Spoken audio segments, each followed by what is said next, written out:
All right, so this is an interesting story. I kind of had an urge to check on this because, hey, why not, right? We had a lot of things going on opening night for the NBA.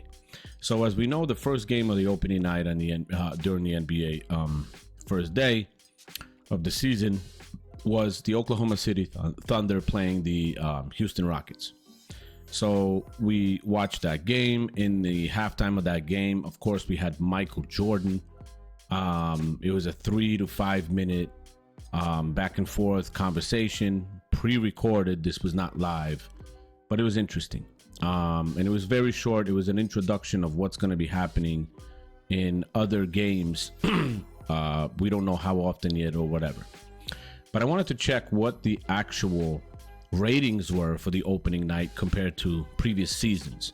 And this is directly from NBA.com. I'm going to try to post this link in the description of the video so you can double check it. And this says as is. NBA's return to NBC averages 5.6 million viewers.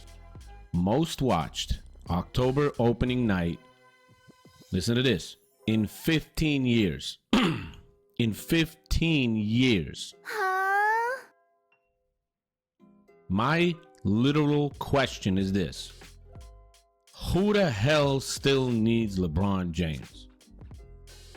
Broken go, bye-bye. The league don't need him. The league is going to take care of itself. The biggest opening in 15 years for opening night, and LeBron James ain't even playing. Nobody cared.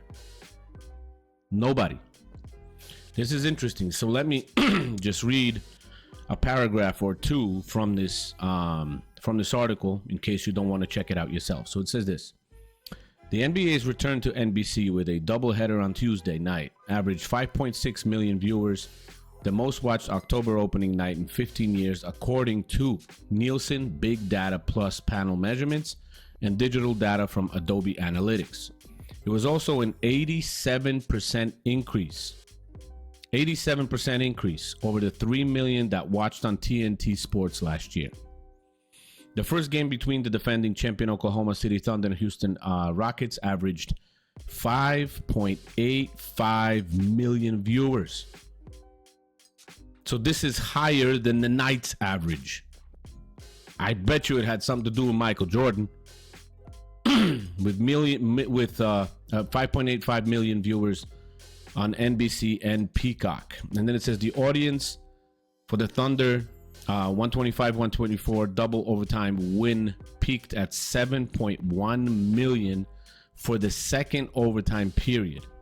It was the most watched opening night game in the early window since 2010. When LeBron James made his debut for Miami. The Heat's game against Boston averaged 7.4 million on TNT. Incredible.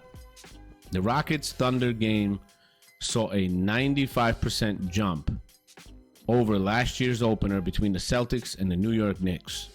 The second game between the Golden State Warriors and the Los Angeles Lakers averaged 5.1 million, making it the most viewed game in the late window and a 76% increase over the Lakers-Minnesota Timberwolves game last year.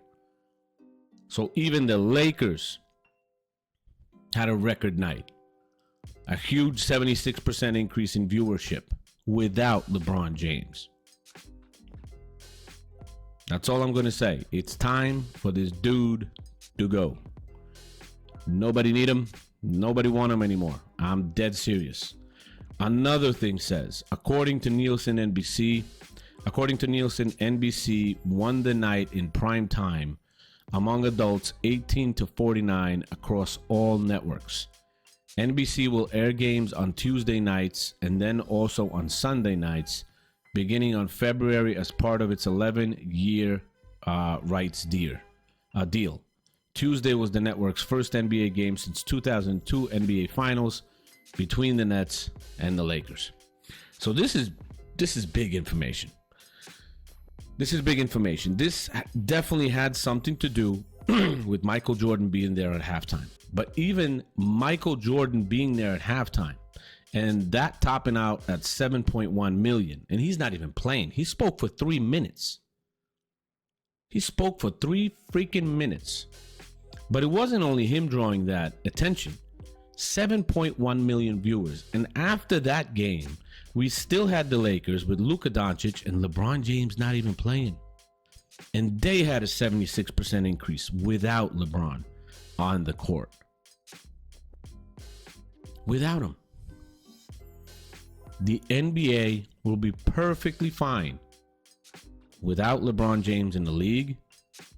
And I think, as most people right now think, it is really time for him to go bye-bye. I'm surprised the Lakers fans are like literally not asking the Lakers to just move on from the guy. If you don't say anything, you're still risking the Lakers actually maybe offering this guy another contract, another season extension. Do you want this? There's a lot of comments from Lakers fans in my videos, on my videos, that they can't watch the Lakers with the guy on court. They're having a sabbatical. They're not even watching the Lakers until the guy leaves. That's Lakers fans talking. Of course, not every one of them, but a lot of them. So this was very surprising to me. The NBA had an increase in viewership, the biggest opening night since 15 years ago. Sorry about that. And LeBron James not even playing. So very, very surprising, but interesting at the same time. Now, this is on NBA.com. As I said, I'm going to include the link to this video to this article as well. I mean, Sports Media Watch. You got the Hollywood Reporter, NBA. I think this is the same. Yeah, same article. There's an NBC Sports PR tweet shown in here also. Thrilling NBA tip-off doubleheader averaged 5.6 million viewers on NBC and Peacock, which is freaking crazy. 15 years. 15 years. People are tired of LeBron James, and they want him out of the league. They're tired. It's not the Lakers that only want to move on. Everybody want to move on. I think we're done with it. You know, like they say, we're done with the 90s. We're done with LeBron. Pretty much like that. That's right. Let me know what you guys think. Share your thoughts in the comments. Like, share, subscribe to the channel, and I'll see you in the next one. Talk to you later. Bye.